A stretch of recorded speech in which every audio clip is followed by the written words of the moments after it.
July ২৪ final যুদ্ধ নয়, সামনে আরও বড় যুদ্ধ অপেক্ষা করছে বলে মন্তব্য করেছেন বিরোধী দলীয় নেতা ডাক্তার শফিকুর রহমান। বলেন, ফ্যাসিবাদী আওয়ামী লীগের মতো বর্তমান সরকারও একই পথে হাঁটছে।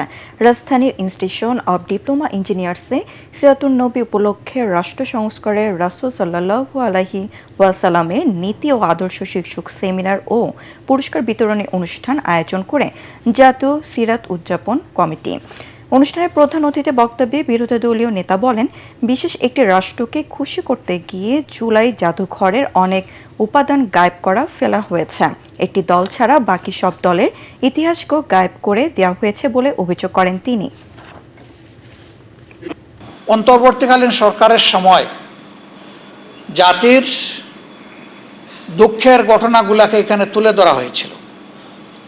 বিশেষ একটি দেশকে, রাষ্ট্রকে খুশি করার জন্য তার অনেক উপাদান এখান থেকে গায়েব করে দেওয়া হয়েছে।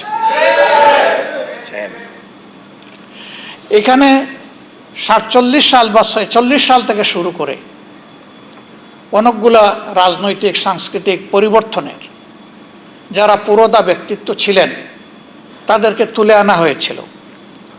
এর অনেক কিছু এখন গায়েব করে ফেলা হয়েছে।